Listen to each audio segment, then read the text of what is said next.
I'm John Foster. I'm a librarian here at Mentor Public Library in the Adult Information Services Department. And this is the first in our series of lectures, history lectures for this year on the Cold War. This lecture was originally given in April, which was sort of relatively early in the current crisis for us institutionally. And it was one of our earlier efforts to broadcast events via Zoom. Due to some technological hangups, the original lecture wasn't recorded. So I and my colleagues thought that I should redo this lecture or do a sort of new version of it. The second lecture in the series is coming up on the 23rd. That's going to deal with the Hungarian crisis of 1956. The Hungarian and Suez crises went on roughly at the same time in 1956. So we thought we would put this together for you just to give everyone who's interested a sort of entry into the topic as we presented it earlier. For those of you who haven't seen the lectures that I've done at Mentor Public Library before, once again, I'm a librarian here in the Adult Information Services Department. I have a PhD in history from the University of Washington and some other degrees, but that's not important. In years past, I've done lectures basically outside my area of specialization, just because originally I decided to do them as a way of learning about things that I didn't necessarily know a great deal about, giving myself an excuse to read some more books as if I really needed that.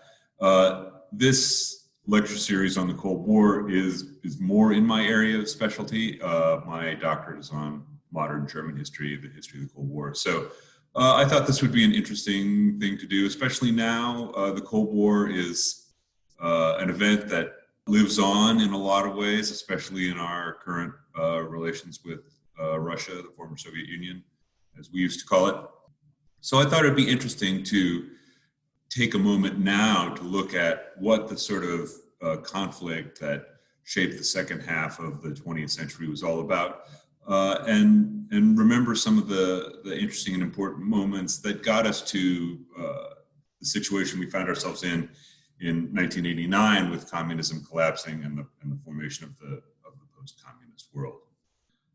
So today's lecture is going to be, as the topic suggests, on the Berlin blockade that went from late 1948 into 1949. And it was a moment of crucial importance for a number of reasons, not the least of which is that in a certain sense you can look at it and say that this was the beginning of the Cold War, this sort of first moment. There had been conflict going on between the Soviet Union and the former Western allies from the Second World War, almost since the moment that the war ended, and in certain respects, even before the war ended, depending on how you look at it. But this was the first time that real conflict broke out in a way that many people thought at the time might lead to actual military conflict. So what we want to do is talk a little bit maybe now about the background that led up to the Berlin blockade, and then about the events surrounding it and what happened afterward. So the beginning of the Cold War crisis has its roots in the October Revolution of 1917 in Russia. It, in fact, happened in November on our calendar, but they used the old Julian calendar, so it was in October. Russia had been involved in the Allied actions against Germany and the Austro-Hungarian Empire in the course of the war. They had been one of the leading participants in the war. It was their declaration of war against Germany in support of the Serbs in 1914 that had really triggered the larger mobilizations that got the war going.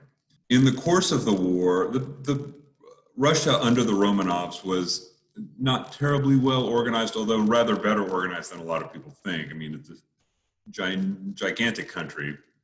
Their military was not terribly well developed. They were not a terribly well developed industrial power, and this is a crucial fact. I mean, the thing that is decisive in modern warfare is industrial power. Russia under the Romanovs did not have a great deal of industrial facilities at that point. And this is crucial for a number of reasons. The first being that the First World War, as all modern wars, were essentially wars of industry. How many tanks can you build after a certain point? How many guns can you build? How many rifles can you produce? And ultimately, in a lot of respects, that was what was decisive. That is to say, the fact that once the United States entered the war in 1917, it became clear that the Axis powers, that Germany and Austria-Hungary, didn't have the manpower or the industrial strength to win the war eventually. And that was that, in addition to a lot of people now talk about the role of the flu pandemic in bringing the war to an end, that certainly had an aspect of it, or an influence on it too. But to a great extent, it was a question of industrial power. Now, the fact that the revolution broke out in Russia is an interesting fact in and of itself. This is something that Marx himself would never have predicted. As a matter of fact, he explicitly thought that a place like Russia was a place where revolution would not break out. As far as Karl Marx was concerned, Frederick Engels too, his great collaborator, the thing that would drive communism forward would be the rise of the industrial proletariat, the proletariat being the industrial workers. They would develop class consciousness because they would realize that they were exploited. Capitalism would cease to function effectively as it became more heavily industrialized, more extensively industrialized, because of something that Marx called the law of the tendency of the rate of profit to fall. This would make capitalism fundamentally unstable, and eventually the class-conscious working class would take over. This is exactly what didn't happen in Russia, quite the contrary, although the revolution itself did break out in St. Petersburg, the capital, which was a place where there was more industrial development than in most other places in Russia. Russia at this point was still very much a peasant agrarian society. And there's a sort of spatial dimension to it too. Once the revolution was able to take power, once the Bolshevik Party under Lenin was able to take power in the capital, it changed the calculus of military and political power in Russia. Russia then pulls out of the war against Germany, signs what's called the Treaty of Brest-Litovsk, which conceded large amounts of Western Russia to Germany. Eventually, in the course of the interwar period, Lenin dies. Bolshevik Party is taken over by Joseph Stalin, who is a Georgian. He had been a sort of party activist and hard man down in Georgia. He pulled a lot of bank jobs. He shot a fair number of people. And I mean personally, like he, back in his younger days, he was a real hard-nosed individual. And he was, I mean, this carried over into his leadership of the Bolshevik Party in the 1930s. He also carried with him this belief that although Marxism had to change, so Marx also believed that the proletariat would have to take power everywhere. Stalin says, no, we're going to have communism in one country. And to do so, we have to kind of clear the decks. And one of the things that he sort of brought with him intellectually was an idea that peasants, people in the agrarian economy, all wanted to be what Russians called kulaks, that is to say, sort of slightly more economically advanced peasants, that is to say, owning more land. And he really believed that peasants were intrinsically counter-revolutionary. They didn't have the same sort of consciousness that the working classes had. As a result, he was a very avid persecutor of Russian peasantry. He engages in programs of forced communalization, sort of taking away peasant lands and creating these collective farms. It's forced collectivization.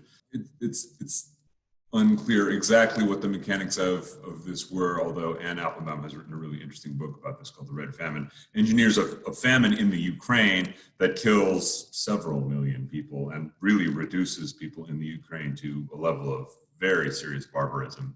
cannibalism breaks out in certain places. But for Stalin, it's worth thinking about the following with Stalin. People say, oh, Stalin, he was crazy, which is not really true. There's a multi-part biography by a guy named Kotkin that's just coming out about Stalin. And one of the things that Kotkin points out about Stalin is that he was not crazy in the sense of unbalanced in the way that Hitler was. Hitler, after a certain point especially, he always had sort of megalomaniac tendencies, but he really, toward the end of his life especially, was seriously deranged in a way that Stalin never was. Stalin was a very smart person, very clever, could be very engaging too. I mean, those of you who have perhaps read the Manchester biographies of Churchill will know that Churchill found him kind of an engaging person, and Roosevelt did too. Roosevelt thought that he could charm everybody in the world, which turned out not to be true. Churchill at least understood Stalin in the following way, right? That he understood that once you knew what Stalin wanted, then it wasn't so much that he was trustworthy, but he was predictable. And Churchill, once again, also, Stalin could be very personable, but he also had no conscience whatsoever especially about having people killed. He had millions of people killed. And not like, one of the sort of interesting things about the Holocaust is that it mostly happens in a space of a little more than a year. The vast majority of the murders committed during the Holocaust happened in a relatively short period of time. Stalin had years to do this, and he just used mass killing as a means of political control. Why was communism appealing to people? That's a really question that you find asked a lot of times, and it's a really reasonable question because what does communism mean to us? It means standing in line for toilet paper. There's an old joke. There's a lot of interesting jokes from the communist period, but one that I heard from someone who lived in East Germany was a guy goes into a furniture store and says, I'd like to buy some shoes. And the guy says, I'm sorry, this is a furniture store. Here we have no furniture. The shoe store is across the street. There they have no shoes. And this is this material want, this sort of gray, if you go to East Germany now, you'll still see these long rows in the eastern part of Berlin of what used to be called Arbeiterkasten, worker mailboxes. There are these tiny 50 square foot apartments that were sort of the workers' paradise. I mean, and you look at it and you're like, how could anyone view this as a paradise? But in its sort of early moments, communism was viewed with a great deal of idealism by the people who were engaged in it. There was a feeling that capitalism, especially in the sort of latter period of the 1920s, 1930s, was on the verge of collapse. After 1929, there was, I think, a lot of good reason to believe that capitalism might not be that long for this world. And also, radical nationalist movements of a fascistic kind are growing up, especially after the early 1920s. You can see in this series of communist political posters, the one on the far left says, Prolet, wie lange noch wird ab das Hachenjoch, which means proletarian, how long will, how long until you throw off the hooked yoke like an ox, but what it is, you can see is a swastika, which is referred to also as a Hakenkreuz, or the hooked cross. But also you can see these pictures, the middle one, dass die Sonne schön wie nie über Deutschland scheint, that the sun more beautifully than ever will shine over Germany. And you have this sort of beautiful example of what's called socialist realism, where there's a man and a woman. The woman's, she's peasant, she's wearing a sort of red handkerchief, she's got a sheaf of wheat in her hands. The man, one might think her husband, is probably a steel puddler. He's got sort of one of these items that you use in a steel plant. He's wearing sort of protective clothing. They're looking kind of vaguely optimistically into the future. This is a key motif of socialism. There's a famous bit of poetry written by the Norwegian communist poet Rudolf Nilsen, which goes, "Yes, give me the best amongst you, and I shall give you all. No one can know till victory is mine how much to us shall fall. Maybe it means we shall save our earth. To the best goes out my call." And it's this very intense feeling that a new world is being born, and that communism will create a future for human beings where people won't be exploited, people won't be hungry, people won't, people will be cared for. And we now know in retrospect, that it didn't turn out like that. But it was a very attractive idea in its moment. USSR, one of the interesting things about the Second World War is that it's viewed very differently in Russia than it is in Western countries. They really view it as a war that they won, and there's a certain justice in what they think about that. It's referred to often as the Great Patriotic War. Probably between 20 and 27 million Russians died in the war, which is, when you think about in the United States, the total dead in the United States was significantly less than 500,000. The Russians really felt, the Soviets really felt, that they had won the war. They turned the tide at Stalingrad in an incredibly brutal fight with an enemy that was bent on, this was the war in the East was a war for race and space. It was a war of extermination in a lot of respects, not only of Jews, but the Nazis believed that Slavs were also a deficient race, not as pernicious as the Jews in their bizarre, racially inflected worldview, but that if tens of millions of Slavs had to starve, that was fine. The Slavs would be reduced to a slave race, and then eventually they would die out. That was thinking among Goebbels and a lot of Himmler, a lot of the other Nazi higher-ups. Stalin, for a long time, in the early meetings between himself and the Allied leaders, Roosevelt and Churchill, was constantly saying, okay, when are you going to get a second front going? We're bleeding out here, right? We're sacrificing thousands of people every day, and you need to do something about it. And for a long time, the Allies weren't really interested in doing all that much, honestly. They did start, the United States especially, supplying Russia, Soviet Union, with arms and material through a sort of North Atlantic convoy system up to Archangel, in which several thousand American seamen were killed in Nazi submarine attacks. And Stalin was like, repeatedly would say, okay, that's great, but what you really need to do is start the second front. And the whole relationship between Stalin and the Allies was interesting and fraught. Churchill, when he was first told that Operation Barbarossa, the Nazi invasion of the Soviet Union, had gotten going in June of 1941, he woke up and he was told that it had happened, and his first comment was something like, "Eastward ho!" And the reason was he was glad that the Nazis had attacked the Soviet Union. It meant that, in all likelihood, they were not going to invade Britain, which was his number one fear. He knew that it was a catastrophic, or he didn't know, I shouldn't say, but he was pretty sure that it was a catastrophic blunder on Hitler's part, which it turned out to be. He, at one point says, the Nazi regime is indistinguishable from the worst features of communism, and no one has been a more consistent opponent of communism than I have for the last 25 years. This is in an address to the House of Commons. I will unsay no words that I have spoken about it, but all this fades away before the spectacle which is now unfolding. The past, with its crimes, its follies, and its tragedies, flashes away. I see the Russian soldiers standing on the threshold of their native land. It follows, therefore, that we shall give whatever help to Russia and to the Russian people. Hitler's invasion of Russia is no more than a prelude to an attempted invasion of the British Isles.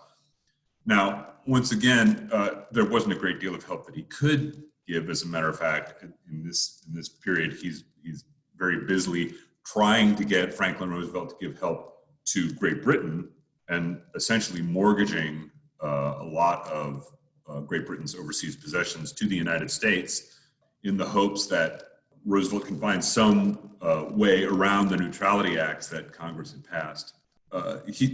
Churchill understood what the sort of main line of advance here was. He said to another, I think he may have said, I think this may have been to Pug Ismay or one of his other staff members, if Hitler invaded hell, I should at least try and make some positive comment about the devil in the House of Commons. I mean, he really understood the real danger right now is Hitler. I don't like Stalin. He didn't like communism. Certainly, he was a very intense and convinced anti-communist. But he did think that the key problem right now was Hitler, and so he was happy to give whatever assistance he could, which once again was not much in the moment, but at least to speak positively about Stalin in that moment. On April 25th, 1945, US and Soviet troops met on the River Elbe. Those of you who know German geography will know that the Elbe is relatively far to the east. It was sort of agreed, even before the end of the war, let's just say, and by 1943, if you believe the historian Gabriel Kolko, the Allies, the United States particularly, had pivoted to the idea that the Germans were going to lose the war, the Nazis were going to lose the war, and that Soviet communism was now the main threat. And so there was a sort of a rush to get into control of as much of Germany, although essentially the US Army did concede control of Berlin to the Red Army. The Red Army took Berlin in extremely heavy fighting. Hitler eventually committed suicide in his bunker, which, by the way, if you're interested, there's you always hear these, whatever happened to Hitler's body. The Russians found his remains, burned most of him up, I think, in a shell hole with gasoline. Took, apparently there were some like little bits of his remains that they took back, but then they also filled the bunker with concrete so it would never become a kind of shrine to Hitler, basically. And you can go, it's now like sits over it. I think there's a parking lot over it in Berlin right now. But so as the war is sort of winding down, there's a number of meetings that go on between the Allies to decide how things are going to go. There's what are called the Bretton Woods meetings, the Bretton Woods Conference that went on in July of 1944. This was between the United States and sort of Western powers. It resulted in the formation of the International Monetary Fund and what would later come to be called the World Bank. The point of which was capitalism hadn't been working necessarily all that well in Europe before the war, and there was a feeling that what was needed was some sorts of institutions to make sure that we didn't get into another situation in which there were a lot of extremely disaffected people to whom Nazism or communism seemed like a really good idea in the short term. And so this is what the Bretton Woods institutions are all about. If a country gets into problems in terms of its balance of trade or in terms of in recession conditions, they can get money, they can have liquidity to keep their economy functioning until it sort of turns around. The idea being, instead of viewing economic development as a kind of devil take the hindmost proposition, if we can keep economies functioning, then in the long term, this will be healthy for liberal capitalism, which is what we all want. There was a feeling too that there's a sort of idea abroad that getting liberal capitalism to function in the most effective way was going to be crucial to building the post-war order, so that the Beveridge report comes out in the middle of the war, the title of which was proposed by a British civil servant, Full Employment in a Free Society. The idea being, if you can keep people employed, right, and you don't do it in a kind of command economy way like the Nazis or the Soviets were doing, then what you can have is this free, liberal, democratic society. So the Bretton Woods institutions were meant to preserve that. At a more directly political level, there had been earlier a meeting in Tehran in February 1945.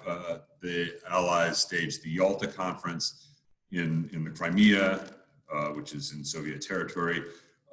They decide a lot of things, a few of them more relevant for our topic here than some others. Germany will be demilitarized and denazified. The French will get an occupation zone. There was a lot of debate about this. Roosevelt really did not like de Gaulle. A lot of times just froze him out. It took Churchill, who was relatively sympathetic to de Gaulle, a lot of negotiation to get the Americans to sort of accept the idea that the Free French were sort of representatives of the real French government. But one key thing, and I'll show you a map here in a second, is that Poland is sort of moving about 200 miles to the west. Roosevelt and Churchill had already come to the outlines of an agreement about this at the Tehran conference. Here you can see the distribution of forces at the end of the war, and it's worth paying attention here to the predominance of Red Army forces in Eastern Europe, because that really determines a lot of what happens in the post-war settlement, and particularly in the following respect, that when Stalin came to Roosevelt and subsequently to Roosevelt and Churchill and said, well, this is what the organization of Poland is going to be like, at a certain point, the Allies had to sort of concede, either we're going to fight a war about this or we're going to let Stalin have his way. And we don't want the first thing. You know, our countries are exhausted. People want their boys home. The Red Army is very good at what it does. And there's a lot of them in Eastern Europe right now. So what needs to happen here is some sort of peaceable solution. I mean, the Allies realized that it would be very hard to, especially after this dawns upon them after the end of the war, when demobilization has started and shift of some elements of this to the Far East, that it would be very hard to stop the Soviets if they really decided that they were going to head for the Atlantic. So the facts on the ground, to a great extent, dictated what was going to happen, which was that Stalin decided that he was going to basically take the eastern part of Poland, and that he was going to sort of indemnify the Poles with the western part of, with territory that had been in Eastern Prussia, that had been German territory. There were a lot of ethnic Germans there who were just expelled. So the dividing line would be the so-called, the Oder-Neisse line. That, if you hear older Germans talk about this, a lot of times you'll get referred to it as the so-called Oder-Neisse line. The idea being that the Soviet Union was going to create a kind of buffer area using Poland, and that by these sort of territorial adjustments, they were going to move the whole situation eastward, or westward, excuse me. In July of 1945, just after the end of the war in Europe, the Allies staged what's called the Potsdam Conference. Potsdam is sort of south of Berlin. It's the old sort of ruling town of the Hohenzollern, who were the royal family of Germany. It's sort of like Versailles. Versailles is to Paris as Potsdam is to Berlin, including the Hohenzollern Palace there, Sanssouci, which is a sort of smaller model in a lot of respects of the Palace of Versailles. There they confirmed the Oder-Neisse line. They also confirmed the idea that ethnic Germans were going to be expelled from where they had been in Eastern Europe. There were large populations of ethnic Germans in Poland, Czechoslovakia, especially in the Sudetenland, in Western Russia, and those populations were just sent back to Germany. There were probably 500,000 fatalities in the course of the transitions. One interesting thing, the sort of Sudetenland in Czechoslovakia, which had been part of the kind of original Neville Chamberlain sort of conceding German takeover of the Sudetenland, because there was a very large German population there. The Sudeten Germans are still an organized political force in Germany now. They're a little bit like the Miami Cubans. So periodically they'll make representations that they want their property returned, and the Czech government will go to the German government and say, look, that reparations are not happening ever. So just let's be clear about that. But one interesting thing about the Potsdam Conference is an exchange that took place there. Harry Truman, by this point, was president. Franklin Roosevelt had died. Truman was just sort of finding his feet. He didn't know much about foreign affairs. He didn't know much about diplomacy at all. He'd only been out of the country one time, and that was when he served as an officer in the U.S. Army during the First World War. So anyway, they're having this sort of discussion. This must have been relatively early in the conference because Churchill was still a part. Churchill, a few days into the conference, there was a general election in Great Britain. The Labour Party won, Churchill's Conservatives lost, and so Churchill was replaced. His replacement was the Labour Party politician, Clement Attlee. His replacement at the conference was Ernest Bevin, who's a longtime Labour Party activist, trade union activist. Interestingly, and it's worth remembering too, that Bevin absolutely abhorred communists. I mean, he really, his colleagues thought he was a little crazy on the subject, but he was very, very intensely anti-communist. Bevin once described Molotov, the Soviet foreign minister, as like a communist in a local Labour Party branch. If you treated him badly, he made the most of the grievance. And if you treated him well, he put up the price next time and abused you. He really, Bevin absolutely loathed the communists, and the feeling was mutual. There is no evidence whatever in the Soviet archives that they were at all happy about a left-wing party coming to power in Great Britain. As a matter of fact, quite the contrary. They really thought that the Labour Party were the worst people because they distracted the workers from the goal of achieving socialism. But in any case, sort of relatively early in the Potsdam Conference, there's an exchange between Churchill and Stalin. Churchill is talking about this sort of movement that's going on in Poland, and how the Pope is unhappy about the treatment of Catholics in the eastern part of Poland. And you can sort of imagine how this goes down. Truman described this in a speech he gave in 1952, I believe, to U.S. atomic scientists. But Stalin kind of pauses, and as if he's sort of bemused, and he says, the Pope, you say? Remind me again, how many divisions has he? And this is a perfect illustration of Stalin's way of thinking, and he was just letting everybody know there were two kinds of people, in Stalin's sort of way of looking at the world. There were people who might possibly stop him from doing exactly what he wanted, and other people.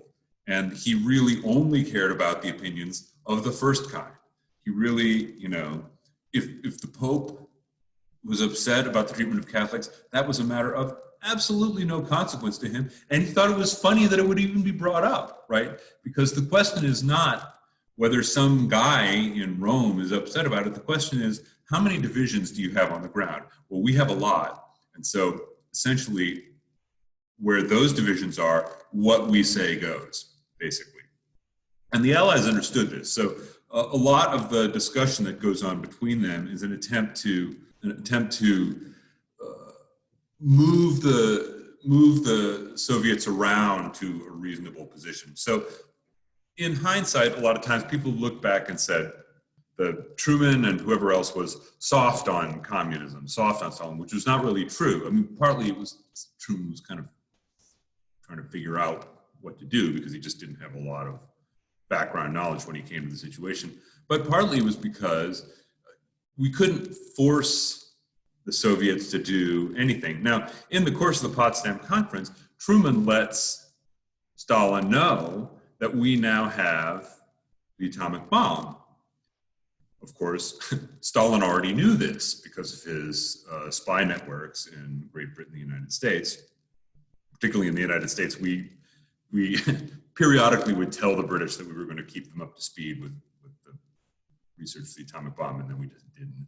But Stalin already really knew, and he wasn't that worried about it, because once again, the atomic bomb is only good for certain kinds of uses, and Stalin was cagey enough to know that it only sort of changed the picture.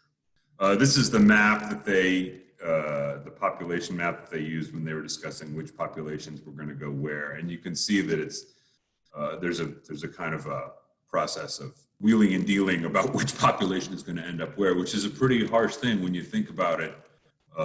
People getting thrown out of their homes. At a certain point, the remaining concentration camps in Poland were used as sort of DP camps for Germans who were going to be expelled, which is a pretty grim turn of events.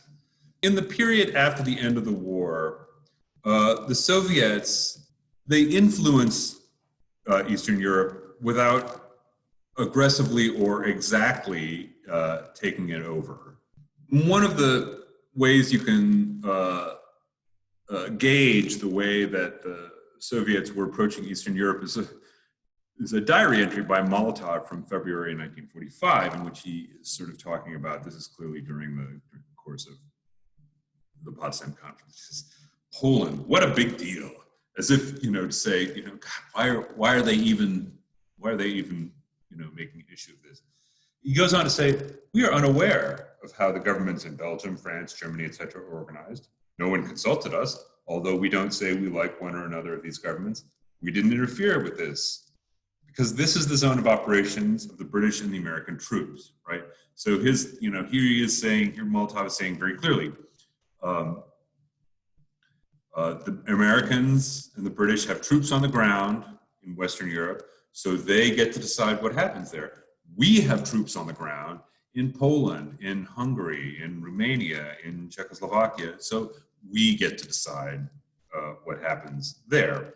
And what happens is a version of what you might call Soviet soft power. They don't immediately just form communist dictatorships. They allow the formation of what are called People's Republics. Now, People's Republic has entered the lexicon of modern politics because, of course, the People's Republic of China. At the time, what it really was, it was a designation that they'd used in Outer Mongolia for a kind of state that wasn't really a truly communist state yet. Of course, the idea is that eventually everybody will be. But so they allow the formation of People's Republics in Czechoslovakia, or in Czechoslovakia, in Bulgaria, in Poland, where at the Potsdam Conference, the idea was, well, the Polish communists and the Polish government in exile who had been posted up in London for the balance of the war will sort of collaborate. And to be clear, the Red Army was not super popular in a lot of Eastern Europe, especially in Poland, where the Red Army had stood aside in 1944 and watched as the Nazis crushed the Polish nationalist rebellion in Warsaw, and basically allowed the Nazis to almost completely obliterate the Polish nationalist forces, and just stood and watched it happen, basically from across the river.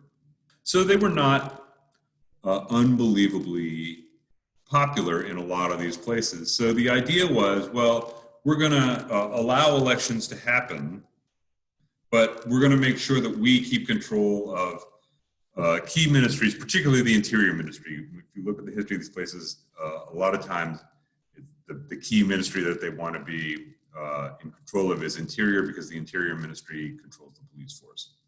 Part of the problem for the Soviet Union is Stalin couldn't have organized a truly democratic election, even if he wanted to. He had no idea, number one, really how to do it, and number two, and his thinking just didn't work that way, right? Stalin was all about what is the balance of forces on the ground. But because the communists didn't have sort of large majorities or even majorities, and in places like Romania had almost no communists at the end of the war, and the sort of Romanian Communist Party had to be concocted, essentially. So Stalin's idea is, well, we're going to make sure that there are these regimes that are kind of friendly to us, and that's how we'll go along. So there's a famous meeting that goes on between Molotov and Truman. Admiral William Leahy, who was Truman's chief foreign policy advisor, is with him there. Truman basically dressed down Molotov. Now there's a story which goes around, which probably is not true, but which clearly, on the basis of things we know, reflects the tenor of the meeting, which is that Truman as much as called Molotov a liar over what the Soviets were doing in Eastern Europe. And Molotov says, well, nobody's spoken to me that way ever. And Truman, the sort of Kansas City machine politician, says to him, well, you know, if you keep your agreements, then nobody will talk to you that way in the future. And, you know, once again, probably apocryphal, although Leahy later said that something like that had happened. And clearly there was a very tense exchange. But Molotov thought that this was weird, right? Because by his lights, the deal was, we get to organize things where our troops are, you get to organize things where your troops are, and why don't you just leave us alone, because it's not really your business. So you know, Molotov, I think, was very surprised at this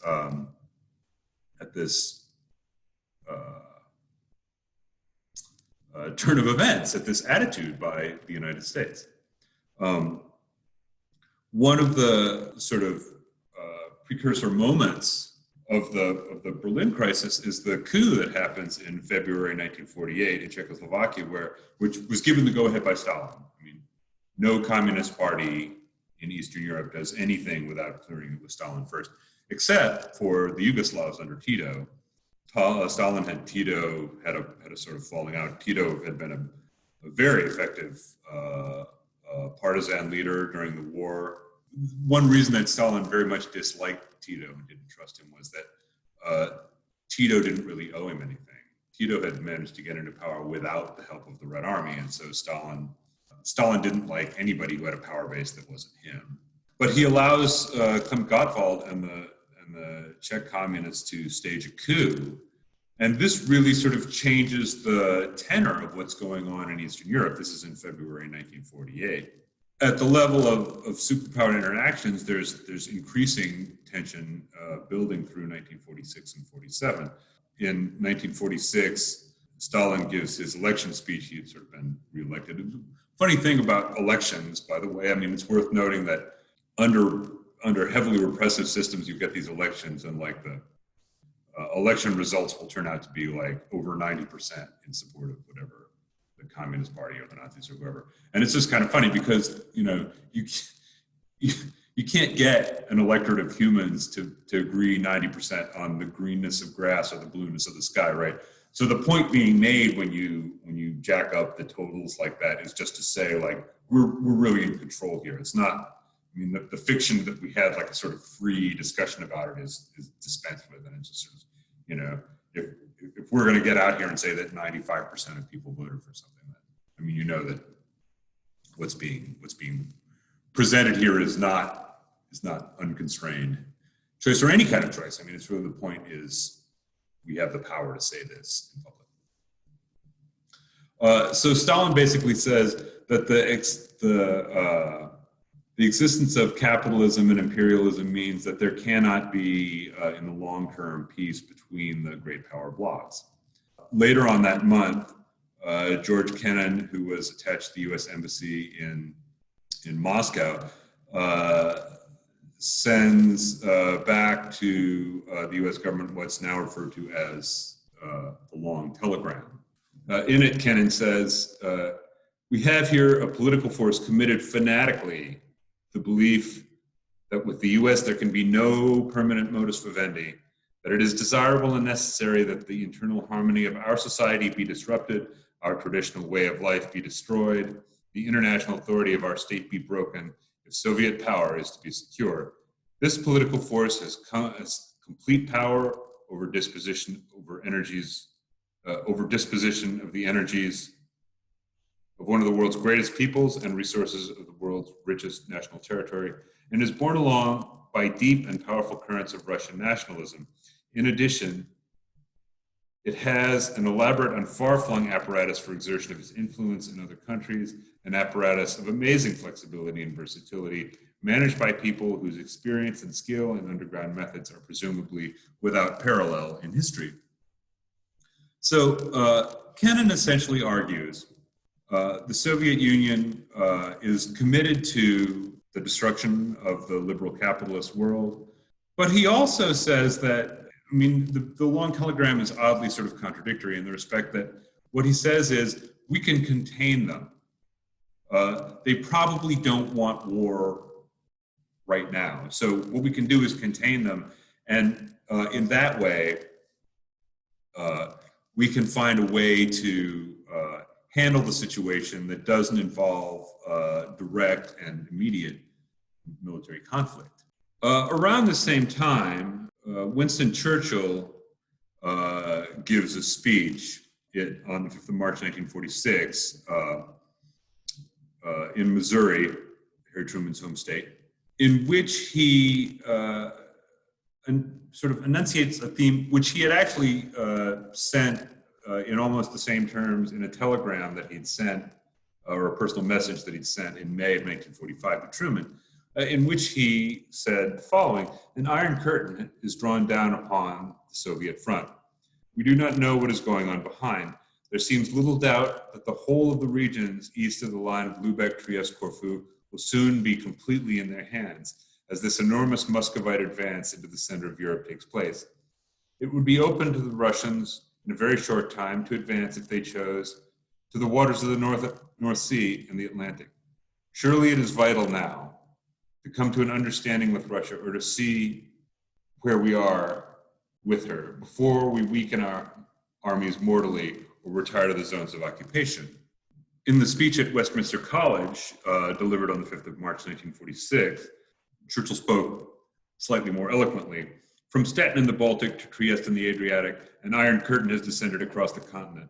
Behind that line lie all the capitals of the ancient states of Central and Eastern Europe: Warsaw, Berlin, Prague, Vienna, Budapest, Belgrade, Bucharest, and Sofia.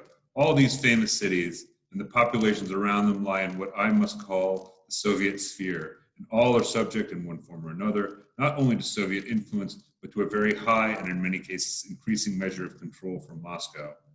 Athens alone, Greece with its immortal glories, is free to decide its future at an election under British, American, and French observation.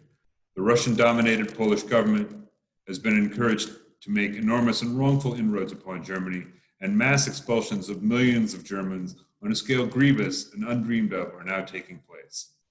The communist parties, which are very small in these eastern states of Europe, have been raised to preeminence and power far beyond their numbers and are seeking everywhere to obtain totalitarian control. Police governments are prevailing in nearly every case, and so far, except in Czechoslovakia, there is no true democracy, of course.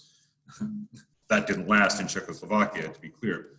What's going on here is, this is an interesting speech from Churchill in the sense that he knew about the plans for population transfer, and now he's sort of seeming to say, well, he's not really taking ownership of something that he was involved. I mean, he wasn't sort of pushing it, but when he was in power, he definitely acknowledged that it was something that was going to happen. During this period, the American government was increasingly becoming aware that it was going to have to take a more active hand in organizing what Europe was going to be like at the end of the war, or in the years going forward. Truman had appointed General George Marshall, as Secretary of State, and Marshall was very heavily engaged in trying to organize things in Europe so that the liberal capitalist countries there could flourish, and that would be the sort of most effective bulwark against the expansion of communism. There's an increasing recognition, especially in the wake of a report put together by Clark Clifford and others in the State Department, often referred to as the Clifford-Elsie Report, which was presented in September of 1946, that the Soviets were increasingly violating their agreements, increasingly creating governments favorable to themselves, essentially puppet governments in Eastern Europe. And the feeling was, I mean, there's a sort of interesting failure to mutually understand. The Americans thought, well, you know, we're just going to organize things democratically, although, in fact, the U.S. government participated very extensively in configuring things in the way that they wanted. A perfect instance of this being the Italian election of April 1948, in which the United States spent a large amount of money and also solicited a letter writing campaign by Italian Americans in support of the Christian Democratic Party under Alcide de Gasperi, and against the very powerful communist forces of Togliatti, which resulted in Gasperi winning the election and the Christian Democrats essentially establishing control in Italy for a couple of decades after that.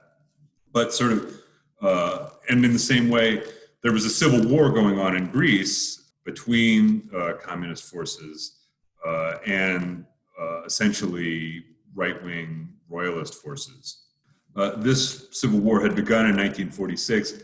Interestingly, Stalin had advised the Greek communists against undertaking military conflict against the Greek right. And this was part of Stalin's view that it was better not to provoke the Western powers, simply because he felt like he could get what he wanted by various other means, and he didn't want to give them an excuse to militarize the situation, which in fact they did. The British particularly were involved in very heavy bombing of communist-held areas in Greece between 1946 and 1949, before the communists surrendered and a very powerful right-wing government was formed in Greece that lasted into I believe into the 1970s. So one of the ways that struggle for ideological and political supremacy was conducted in Europe on the American part was what has now come to be called the Marshall Plan. There was a feeling in the United States that European economies were getting worse and not better. And the United States government under Truman was committed to, or became convinced that more aggressive and intensive measures had to be taken. The Undersecretary of State for Economic Affairs, William Clayton, sent a note to George Marshall, the Secretary of State, in May 1947, in which he said, "It is now obvious that we grossly underestimated the destruction to the European economy by the war. We understood the physical destruction, but we failed to take fully into account the effects of the economic dislocation on production. Europe is steadily deteriorating. Millions of people in the cities are slowly starving. Without further prompt and substantial aid from the United States, economic, social, and political disintegration will overwhelm Europe, aside from the awful implications which this would have for the future peace and security of the world, i.e. the spread of communism. The immediate effects on our domestic economy would be disastrous. Markets for our surplus production gone, unemployment, depression." So once again, you know, people look at the Marshall Plan that came out of this, also known as the European Recovery Plan, some $12 billion, or in 2016 dollars, $132 billion. By the way, a lot of the sort of figures that I quote here and other stuff comes from Adorno Vestad's book, The Cold War, Global History. I really recommend Vestad. We have his book here in the library. It's it's a big, thick book. It's very engaging. I really recommend it. But $132 billion would be given to European governments to spark industrial development. And the reason was, you know, it wasn't just a sort of, here, let me give you some money, you know, just count out some dough. It was, if your economies function, you'll want to buy stuff from us. And this is a key element of, you know, there was a very pronounced element of self-interest. Also, it was a way of separating the communist countries or putting pressure on the relationship between the communist countries and the Soviet Union, because Stalin was absolutely adamant that communist countries would not accept Marshall Plan aid. The Czechs under Gottwald at a certain point seemed to me suggested that they would be interested in being part of the European Recovery Plan. And Gottwald got a personal meeting with Stalin where he just got shouted at for several hours. I mean, it was really, Gottwald was apparently like shaking after he left the meeting, because Stalin basically said, you know, we would view this as a statement of unfriendliness to the Soviet Union. And that's what the stakes were in this particular instance were certainly not lost on Gottwald. Also at this point, in September 1947, the Soviets formed what's called the Communist Information Bureau, or the Cominform. This was meant to replace the Comintern, the Communist International, which had been disbanded in 1943.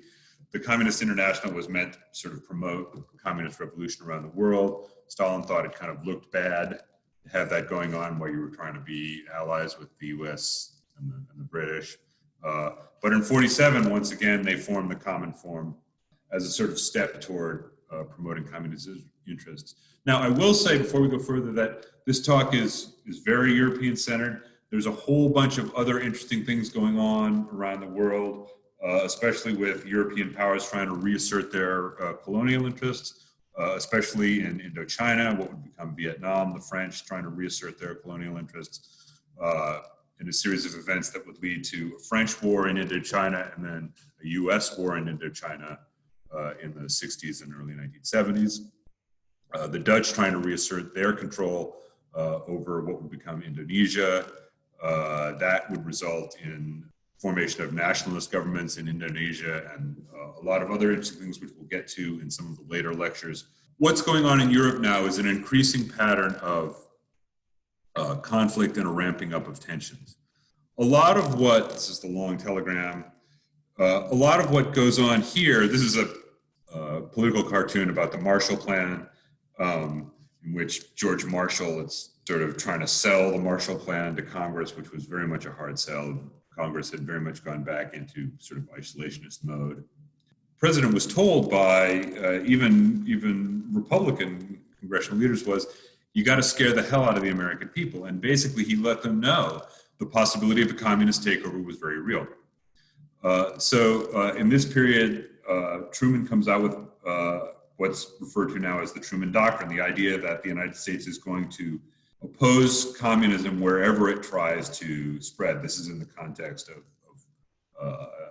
communist attempts to, or Soviet attempts to expand communist influence in Turkey and also Greece. Germany was the sort of the center point, the flashpoint. Germany, of course, because of the role that it played in the war, it had been divided into 3 parts and then 4 parts. They agreed to give the French, you can see down, the French got sort of chunks down in the far southwestern part of Germany. Berlin was divided into 4 parts, the largest part being the Soviet-held area in the eastern part of Berlin. The United States got the southern part, especially where Tempelhof Airport is, which would be a key feature. What Stalin wanted, people look back and say, well, you know, Stalin wanted to control Berlin, wanted to control Germany. That's not exactly true. What he wanted was a neutral Germany. And what he got was a sort of East German statelet. I mean, he was very annoyed at the East German communists when they managed to get the, you know, East Germany was in a weird way a sort of communist stepchild because it wasn't what Stalin wanted. What he wanted was a neutralized Germany because he knew, especially after the US and British formally unified their 2 zones in January 1947 into what was referred to as Bizone or sometimes as Bizonia. If Marshall Plan aid was going to be extended to the western part of Germany, and if Western Germany achieved economic growth, prosperity, stable political order, that made the eastern part look bad. And that was an outcome that he absolutely did not want. February of 1948, a series of conferences start going on in London between the US, the British, the French, and the Benelux countries, the substance of which is the amelioration of German war debts and war reparations. The Soviets absolutely did not want, because they had, in the sort of period since the end of the war, been busily dismantling industrial facilities in Eastern Germany and in the West.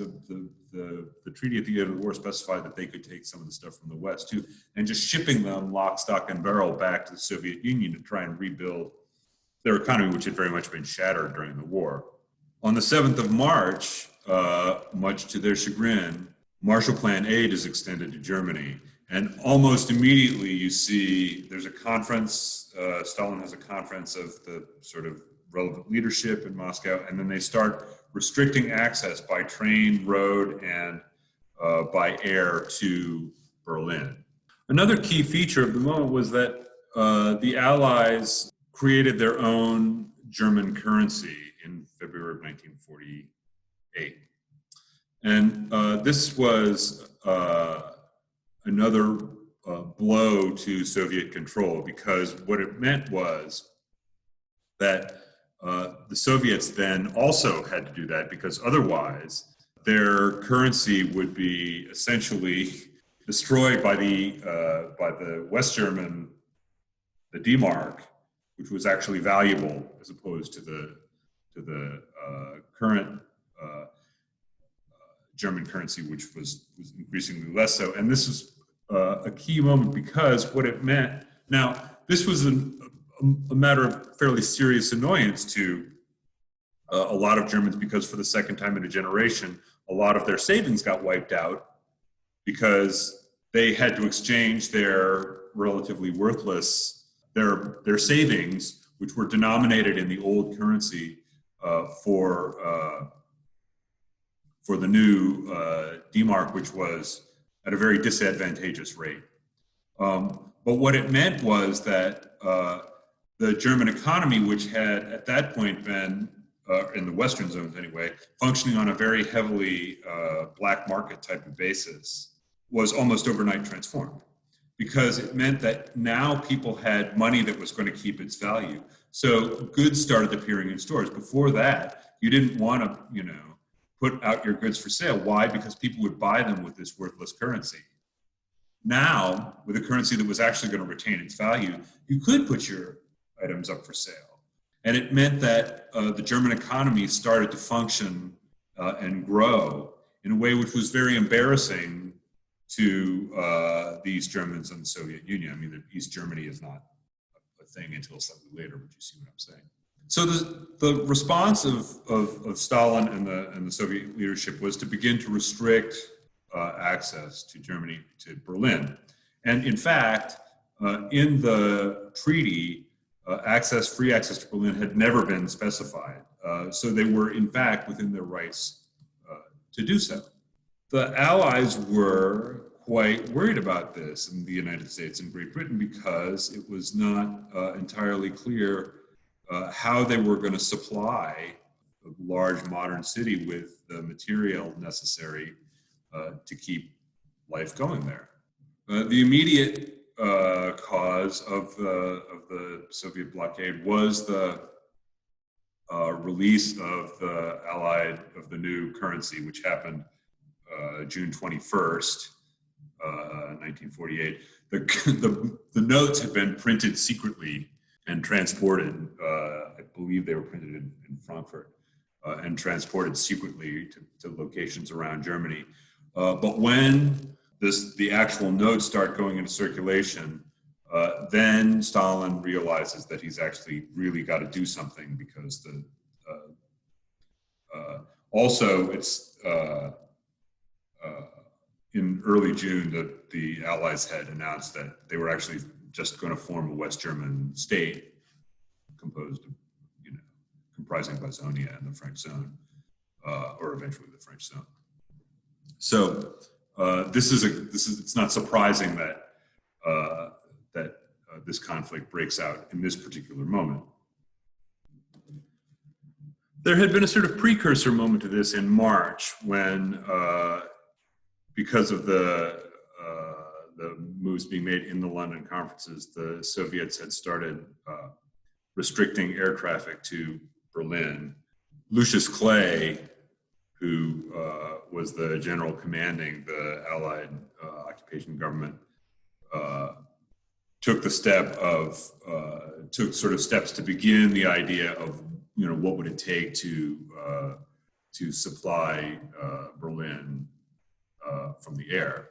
The 22nd of June, the Soviets sent a message to the other occupying powers in which they said, "We're warning both you and the population of Berlin that we shall apply economic and administrative sanctions that will lead to the circulation in Berlin exclusively of the currency of the Soviet occupation zone." So once again, clearly, you can see that the steps that they're taking are a direct response to the currency reform and the feeling that they were having that Allied currency reform and the Allied formation of the West German state would then basically deal a catastrophic blow to Soviet power in East Berlin, Soviet power in Berlin, and Soviet power in Eastern Germany more generally.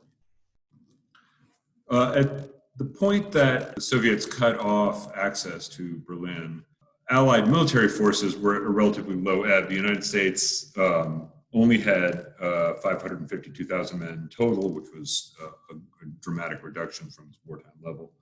There were only around 8,900 American troops in Berlin, along with some 7,600 British troops, around 6,000 French. Of the 98,000 US troops in the rest of Germany, only about 31,000 were combat forces. And the feeling was that if the Soviets once again wanted to move westward, there wasn't a great deal that we could do in the moment. And there also wasn't a great deal that we could do to lift the siege. But Lucius Clay, who once again was the general in charge of the US occupation zone, said in a cable to Washington on the 13th of June, "There's no practicability in maintaining our position in Berlin, and it must not be evaluated on that basis. We are convinced that our remaining in Berlin is essential to our prestige in Germany and in Europe. Whether for good or bad, it has become a symbol of American intent." So once again, Clay recognized this is going to be difficult, but it's key for us to show that we have this commitment to Germany, to Berlin, to Europe, and to do this, we have to do what it takes to maintain our position within the city. When the airlift began, it became clear that Berlin only had about 36 days worth of provisions. Also that US air capacity in Germany had been drawn down, so had the British. Clay went to Curtis LeMay, who was the commander of the local air group, General Curtis LeMay, and asked him, "Can you haul coal?" And LeMay said, "Well, we can haul anything." And let Clay know that he thought, at least, that it was possible that such a supply mission could actually work. The United States had only sort of two air groups. One group of C-47 Skytrain transports, which is the sort of military version of the DC-3, or two groups of C-47s, excuse me, what the British used to call the Dakota. It was estimated that between US and British forces, about 700 tons of supplies per day could be brought into the city. But it was estimated that about 5,000 tons a day were going to be needed to keep the city fed and to keep it in coal. I mean, the fact of the matter was that it was summer when this got started, but winter was coming soon. And without cold in the North German winter, a large number of people would not survive. Clay then went to the city government to see if they thought it was feasible. He met with Walter Reuter, the veteran Christian Democratic trade union activist who was the mayor-elect, and his assistant Willy Brandt, who later would be the chancellor of Germany in the 1960s, and said, "Look, I'm ready to try an airlift. I can't guarantee it will work. I'm sure that even at its best, people are going to be cold and people are going to be hungry. If the people of Berlin won't stand that, it will fail. And I don't want to go into this unless I have your assurance that the people will be heavily in approval. Reuter was dubious that it could work, but he was also sure that the people of Berlin would support it if the Americans were going to try and do it. And so it was decided that beginning on, or the 25th of June, Operation Vittles, as it was called, I think that's a kind of a cool name, would start to try and deliver food and coal to the city over the Soviet blockade. Now, it was not entirely clear that they were going to be able to do this for another reason, which was that they were not entirely sure that the Soviets, who had anti-aircraft emplacements all around the city, would not simply just shoot the planes down. This is the sort of key fact of the moment. Stalin, A, once again, did not want a military conflict with the West if he could avoid it. B, thought his strategy would work. This turned out to be a catastrophic miscalculation. One of the relatively few, well, when Stalin miscalculated, he tended to miscalculate pretty grossly. You know, he miscalculated in terms of the German intention in the Nazi-Soviet pact, and he miscalculated here. He really just didn't think that the Western Allies had the facilities and the strength of will to feed a massive modern city via the air, and it turned out he was incorrect. As the operation got going for real after the 28th, the United States was flying missions out of Rhine-Main and out of Wiesbaden through an American air corridor to Tempelhof Airport, which is in the southern part of the city of Berlin. Also, at this time, C-54s started arriving in numbers. And so the capacity for delivering supplies ramped up quite dramatically. They created a system of transports in which each group would fly 1,000 feet higher than the last. And so they created what was called the ladder. So a series of flights that would come in at intervals. By the first week of or the second week, they were delivering 1,000 tons per day, which was still not going to be enough. I mean, once again, 5,000 tons per day was meant to be the gold standard for this, but it was getting closer. And although they were being ridiculed in the East German press, it was very much the case that the population in West Berlin did very much get behind this. You can see in the picture in this slide, Germans, children, women, children, some adult men watching from a heap of rubble as planes come in to drop off materials. You can see this is some of the political cartoon work from the time, and the question was like, would the Soviets be able to shut off access to Berlin? And it was very much an open question for much of the period of the airlift. This is, I think, one of my favorite sort of artifacts of the period. This is a Douglas aircraft advertisement supplied by air transport alone. 2.5 million Berliners sample a new way of life. And so Douglas aircraft, which had produced bombers during the war, now we're going to bomb the Germans with milk. You can see they're dropping glasses of milk to this little German girl. She's like, she's once again, this is sort of political advertising. So she's kind of looking with a kind of vaguely optimistic kind of look into the future. This is a political cartoon that kind of shows the sort of fear that Stalin might try to shoot down some of these planes. But one of the interesting features of the mechanics of the blockade was the transition from the C-47 to the C-54. The C-47 had a sloped cargo deck, which made it difficult to offload it, ironically enough. Whereas the C-54, which had a flat which had a level cargo deck. You could just back up a truck, put everything in. Now, you might be thinking, well, you can just drop the pallet off the back of it, but you've got to get this thing off the runway now, because 3 minutes from now, another plane is going to be landing here. And the mechanics of it worked so quickly that it worked better if you could just land the C-54, back a truck up to its cargo hatch, push all the stuff straight onto the back of a truck, and then move off. The Berliners contributed a large number of support personnel to the people operating the airfield. In the beginning, it was possible for pilots to sort of get out and go have a meal or something like that.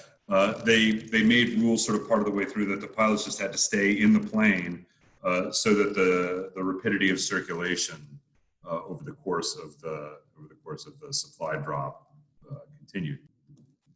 In the course of the supply drops, a pilot named Gail Halverson came up with a program which was referred to as Operation Little Vittles, which was that he came up with the idea of dropping candy bars, bubble gum, little boxes of raisins with homemade miniature parachutes. And as a result, the Berlin airlift planes are often referred to in German collective memory as Rosinenbomber, raisin bombers, or candy bombers.